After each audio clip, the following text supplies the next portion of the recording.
reality of intuition. Intuition? To have foresight, right? What was the other one we were asking the other day? Intuition and déjà vu. Oh, déjà vu. Yeah, that's what somebody had asked about intuition, déjà vu. Remember that anything we're doing, and the teaching is from the world of light. The soul and the world of light has no time. The past has already been written, the future has already been written. Nobody would imagine that Allah's waiting for tomorrow to write for tomorrow, and then He's going to write the next day, and then He's going to write the next day. It already been written, and light is actually constant and doesn't move, there's no time. So this ancient book of light has already been written. This dunya is just pages. So we're on one page, tomorrow another page, tomorrow another page. But the soul is from the world of light. If Allah wants the soul to have an intuition, it can see the pages back or it can see the pages forward. It's already been written, and that Allah gives for the servant as experience. Many by these experiences became spiritual because it understood for them, wow, what we said was the word we just used now? Déjà vu. Déjà vu. Why? How could you possibly see an event in the future? Because Allah wants you to know this book has been written, you're just experiencing the dunya part of it. That's why when you enter timeless reality, right? Why? Because as soon as you sit in tafakkur and meditate, you're closing your dunya reality which is timed.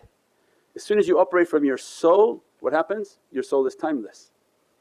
The more you do that, the more your intuitions are coming. That's why the shaykhs have a very strong intuition, right? They're not dunya based, they're light based. As a result of light based, these pages are already written. So their intuition comes that on this page there's going to be a problem. Don't do that with that person. Don't invest in this, don't get like that. That's why when you're asking for advice from shaykhs, when it's important and they have to use their intuition, they're getting a signal from the world of light that this was the past is something like this, and what's happening in the future is not going to be good or it's going to be good. So that's from the world of what we understand of intuition. That world of light is giving the guidance. Because Allah wanted people to understand that they're not physical beings, they're actually spiritual beings. So déjà vu is that hey, I've already experienced this. That moment comes and said, I remember this, I saw this in a dream or in a flash of a vision, this would happen, it actually occurred. Why? Because Allah wants you to know that page was written long ago, it's anciently been written. But Allah describes in Qur'an, we can change the book anytime we want.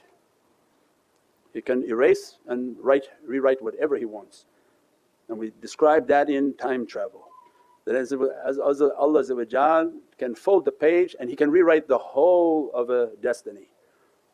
So Dajjal will be using the concept of travelling in time. Why?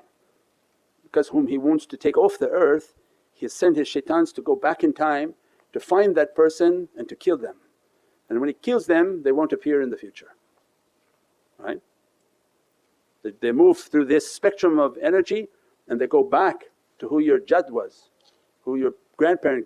If that one is taken off the earth, you no longer appear here. And Allah describes it in Qur'an that allows it, and we'll rewrite it. We'll rewrite the whole of that creation. All the subsequent creations will be written in a flash. If the person was an architect, all the buildings they built won't be in existence.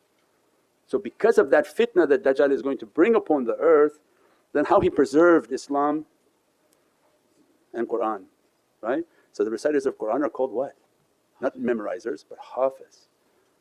Why? Because they're guardians. You didn't call them memorizers, you would have called them memorizers, but they are hafiz of Qur'an, they're the guardians of Qur'an. So when this fitna changes, these are hafiz. You can't kill them all. So one verse or one letter changes in Qur'an, how many billion hafiz you have or hundreds of millions of hafiz you have will immediately come and say, no, it's been changed. So that's Allah's understanding and writing all of these fitnas of Dajjal that would be coming. That's how Islam has been preserved, that the Qur'an, its reciters are hafiz. And then those whom are pious, they're called not masoom, but what are they called? Mahfuz. They're guarded. Guarded from what? So that when Dajjal knows who they are and who they are with Sayyidina Mahdi salam, their whole file is encrypted. all the way back to Sayyidina Adam.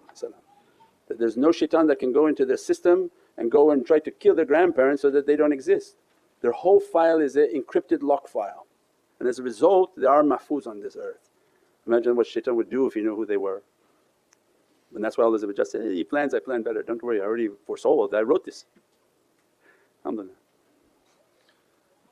As-salamu